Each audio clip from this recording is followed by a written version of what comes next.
Ito yung dalawang nanay galing sa labahan. Sila ay nagmamaganda. Nagmamaganda sila.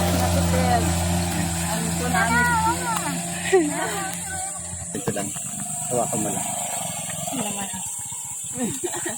Iba naman tayo mataas itong aking pinsan na ito ay. Hawak mo na. Huwag mo. Tagdali mo yun. Yung kamay mo. Dito ka na yun. Dito ka na yun. Ayan, nakasunod. Wow, bagay pala ang sir maging lamandera.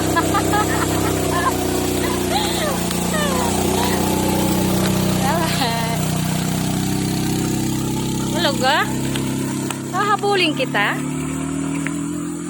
Maglalaban, sir.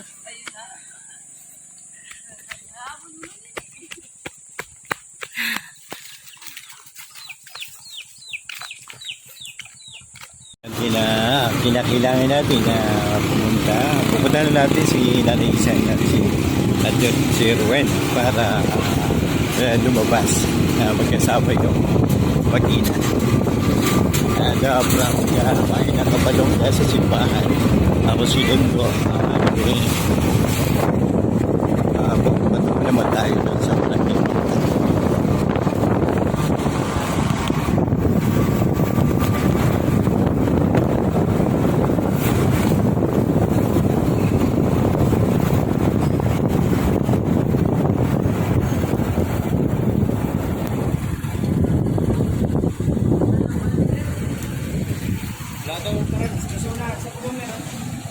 Yan o.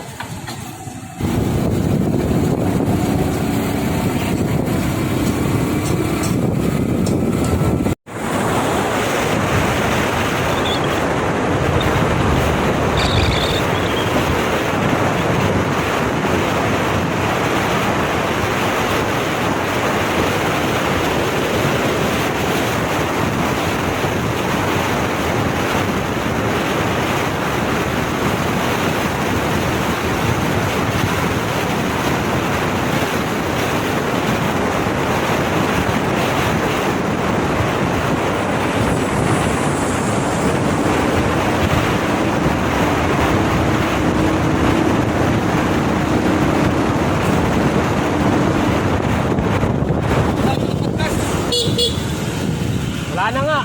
Ha? Wala na nga. Ha? Wala na nga. Sabi ko na. Ayan, nawalan kami ng gas. Kasi nagbubusin ako sa kanina. Ramdam ko, sabi ko wala na nga akong gas eh. Yes. Yan naman dyan yung malapit na daan natin yung ano. Kasi mga bote-bote na lang. Si Kuya Rans yan. Ayun lang po sa support niyo yung ano niya, yung channel ni Kuya Sander na ano, Sander Bautista Bautista the the Explorer. Yun sa YouTube niya. Tapos sa Facebook niya, ano po yung sa Zaldi. Facebook niya? Zaldi Bautista. Saldi Bautista, yun. Pa-support nung kanyang channel. At yun. At lagi na naman siya kasama ngayon kasi pupunta kami kailangan naisin. Inatid niya si Ate Rowena, anak niya naisin yun. Abangan nyo yung pupunta namin ngayon. Dumating po yung rescue. Bilis na rasang patakbo kanina, sinubusin na ang pagdiretso. Sinubusin na ang pagbalik ko palang doon sa ano yung pagdiretso. Yan si Marcos TV channel. Akala ko umaandar pag may bagong plaka.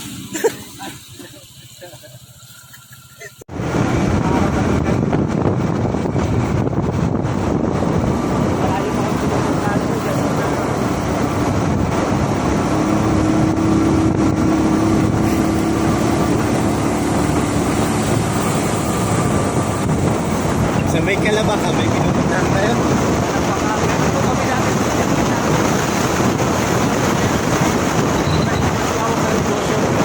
Ayos to. Binigyan namin ng pang-negosyo, nagbibili na sila ng isda. Namimili sila ng isda tapos ibebenta nila. Eh ngayon ay napapatubo naman nila ng ayos. Sabi namin, okay na. Okay na. Oo. Hindi lang naman po yung gusto nila dati. Saka na-provide na namin ng bangka kasi bangka yung kailangan nila nung una. Nag-provide kami ng bangka tapos yun nga yung pang ano nila ang puhunan para sa pamimili nila ng isda. Yun ang nakakatuwa. Hindi yung talaga totally dull out na Yun nga po sabi namin, Ang hirap po kasi nung sa amin kasi ako namin, pag yung bahay lang, may bahay ka nga, wala ka namang hanap buhay. So, ginagawa namin, bago namin may pampuhunan talaga, para hindi ka na kahit halimbawa, hanap naman kami ng iba ng binipisyari naman, kung tulungan sila, okay na. Nasa pagkakamit natin din. Pampuhunan natin din na.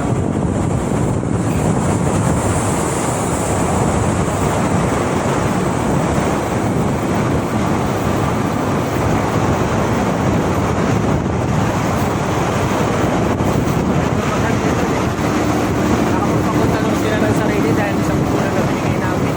Kasi isang araw kumikita sila ng 800 o 900. Sabi namin salamat din.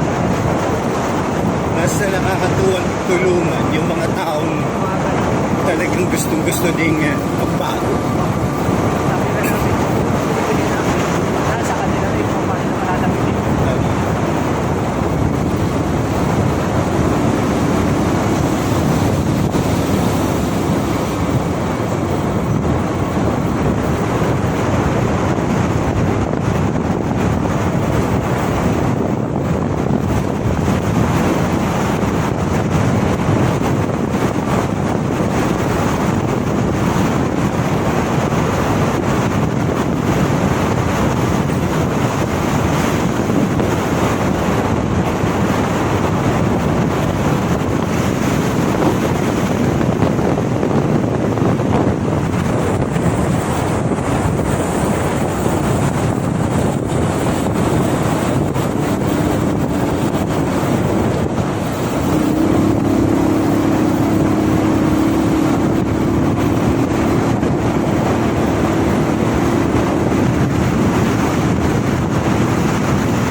Yan, papasok na tayo. Pupunta ka lang Nanay Isen.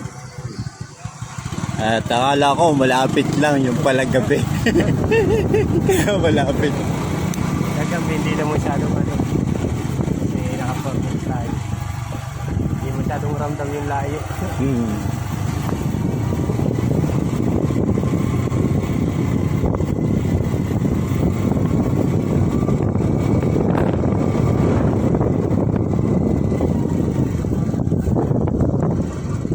Ayan, dito na tayo. Paparado muna ang motor.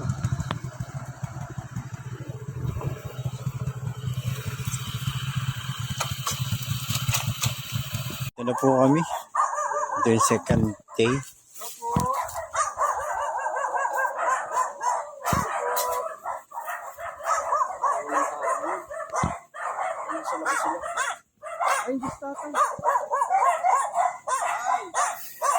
Wala yung dalaw.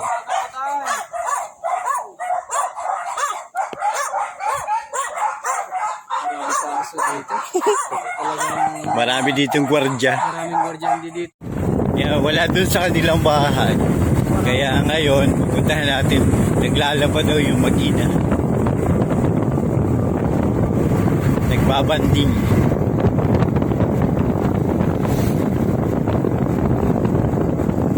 Wala yun.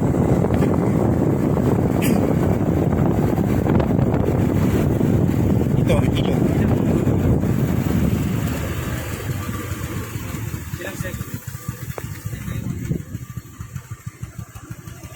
Ayun, oh.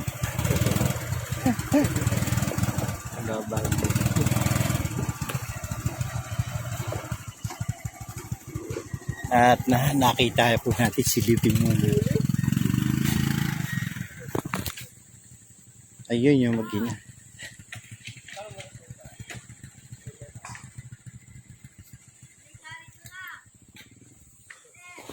Po, ay saan po kayo naglayas diyan? Saan kayo nagdaan?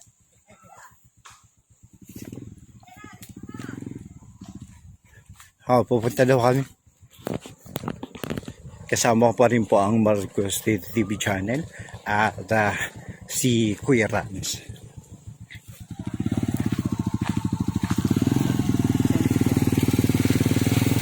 Naliligo nga sila, nagbabanding, naliligo na din. Pero baba tayo sa tubig para makausap natin. Kailangan natin magpangit. Ayan, naglalaba yung mag-ina.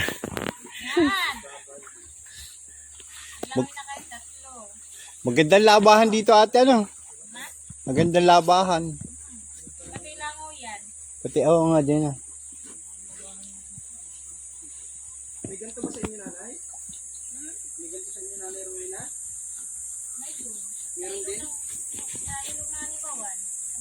Pumunta ka doon sa bundok.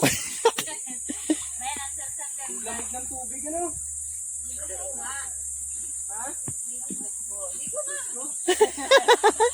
Pinalig.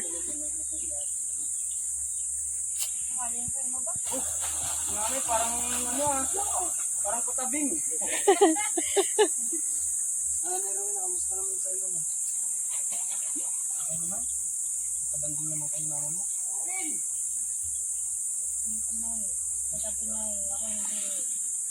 Kahit mama, ako hindi pa tutulog. Bakit niyo? Wala. Maglalaro lang sila. Sabi niya. Tingnan niya, parang aswa. Ayaw ko na. Oh, kahit yan. Pag nalunod ka di yung matanda ka, nako. Lalo mo nga iti. Dati mababaw.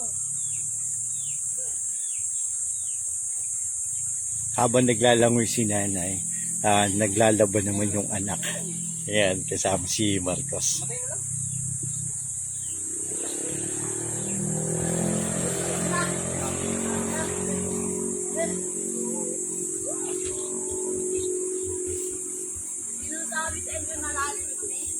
Si tatay po, galing kami sa inyo.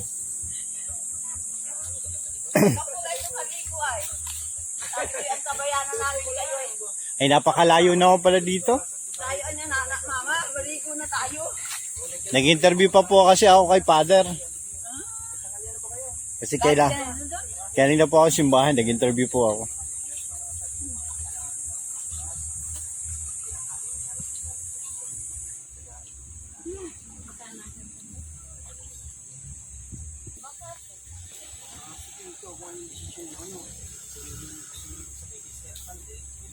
Sandal, mao. Upo nanay at ako'y... Siya kasi nanay, may mga kailangan siya kasi kasuhin. Busy tao din po si Sir Sanderay.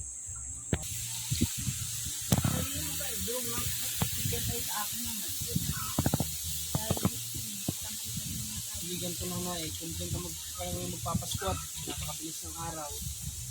Wala yung pasquat naman. Sasagutin ko yung handa ninyo lahat kung dyan kayo magpapasquat bagong taon. Ha? Kung gusto yung Pasko lang, kung gusto yung bagong taon naman din sa pamilya ng tao ko, ano? Ha? Magsabi lang po kayo. Ha? Para alam na. Mahirap naman kapag ginagalan nyo. At Erwin, ano yung pakiramdam mo nung kayo magkasama ng nanay? Masaya baga ako. Kaya ako nung makita ko siya. Kaso lang na iyakin lang. Natural lang yun kasi sa tagal Kaya ako nahawahan na iyakin. ay di anong kwentuhan kayo ba? Nagkwentuhan kayo ng paspasang kwento.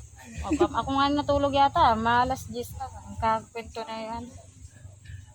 Sabi ko nga, mama, sama ka sa akin sa Cordellos. Ano sabi ng mama? Sabi niya, awan ko niya sa tiyo mo.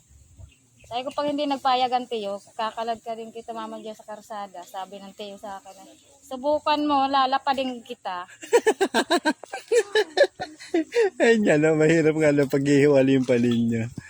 Sabi ko nga sabi ko, mama, sama na kayong dalawa ng tiyo. Para naman sabi ko, kayo makakasama ng inyong mga apo. Sabi ko, hindi ka nga nakakalimutan ng bansa ko.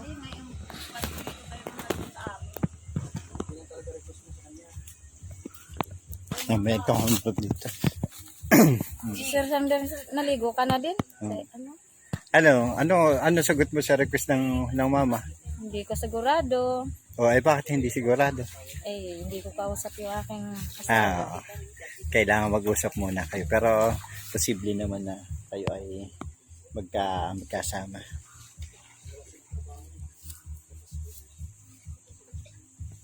Ay, wait lang.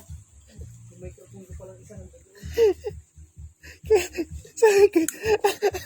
Ilagay sir ng sir. Ano ate yung masasabi mo? Anong payo mo doon sa mga pamilya nagkakahiwalay? Wag na silang magaya sa amin na nakahiwalay ang isang pamilya. Tapos, mahirap pala nang malayo sa magulang. Hindi. Dito kay mama.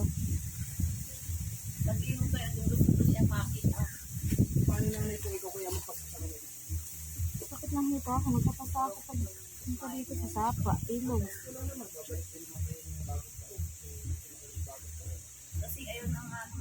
Nay, ano yung masasabi niyo sa inyo sa pagkikita ninyo mag-ina?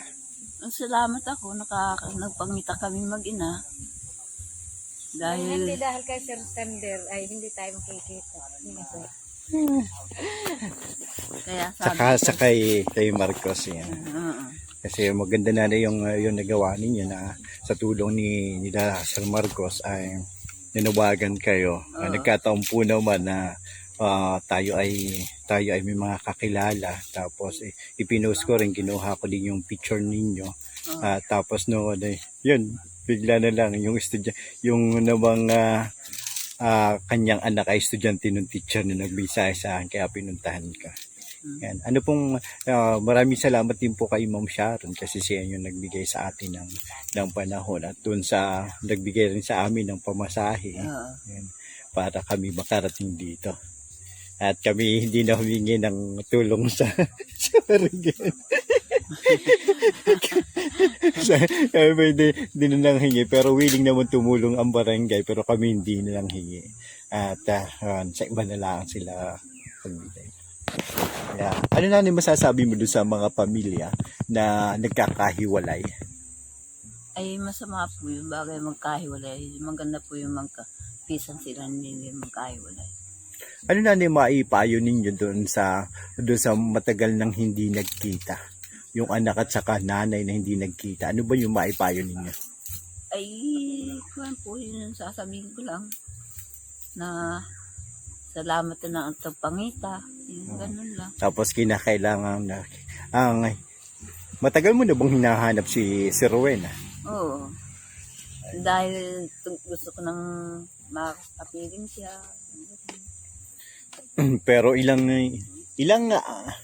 Sir Marcos, ilang araw ninyo na i-post iyon? Kailan lang ninyo pinost yung panawagan ni nanay? Siguro may almost kulang-kulang 2 weeks ago. Pero yung episode kasi namin, episode 8 pa lang kumbaga napakabilis ng nangyari na nagtagpo kaagad sila kasi may mga nangyari na din sa amin na ganito na hinanap namin pero natagalan kami. Pero ito ang bilis ng magaling talaga yung nasa taas. Kasi will niya to kung hindi niya to will, hindi to mangyayari. Na ano masasabi mo kay Marcos at sa kanyang team? Salamat na katulong din sa akin si Sir Marco sa pagpanawagan ko kay Nini. Salamat lang. At sa lahat po ng mga nag-share, maraming pong salamat. Dahil po yung nag-share kayo ng panahon, nag-share din kayo ng inyong biyaya, at ngayon nag-share po kayo ng pagmamahal para doon sa mag-ina. At ngayon po ay magkasama na. At yun nga, nagbanding. At kasama rin po kami.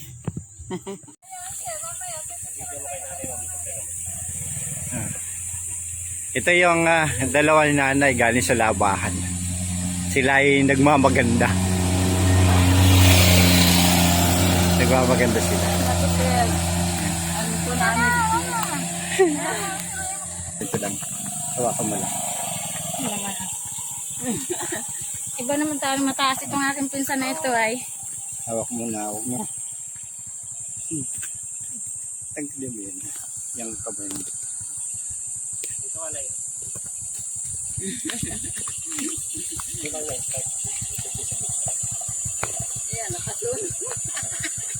Wow, bagay pala ang sir maging lamandera.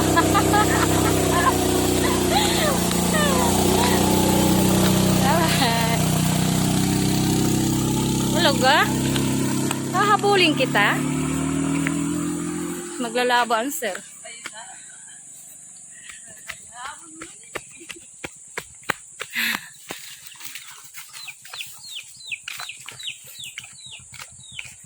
Init. Wala na kami. Ate.